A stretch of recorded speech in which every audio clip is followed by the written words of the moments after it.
Here's how to create events on SharePoint. I'll show you this on SharePoint Online in a web browser. First, open the SharePoint site page where you want to add events. You'll see your site page with existing content or a blank page.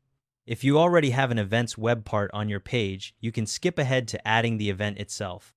But if you need to set one up first, here's how. Click the Edit button in the top right corner of the page. The page will enter edit mode and you'll see options to add web parts. Now click the circled plus button that appears on the page. This opens the web part picker panel.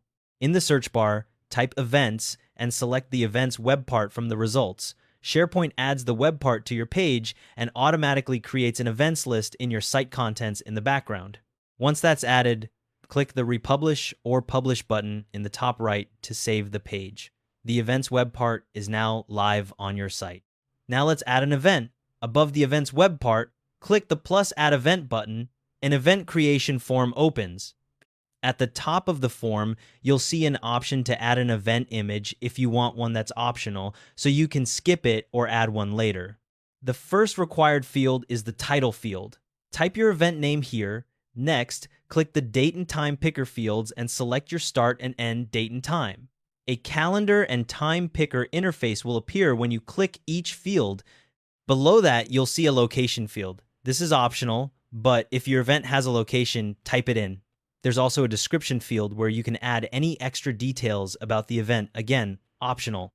Further down, you'll find a category dropdown. Click it and choose from options like meeting, holiday, work hours, or business. You can leave this blank if none fit. Once you've filled everything in, click the Save button. The event will appear in the Events web part on your page, and other users will be able to view it according to their permissions. A couple of things to note: the event is stored in the events list in site content, so you can access it there if needed. If you need to change anything later, just click on the event and select Edit. One limitation to be aware of: recurring events aren't supported, so you'll need to create a separate event for each occurrence. And that's how it's done. Thanks for watching. See you in the next one.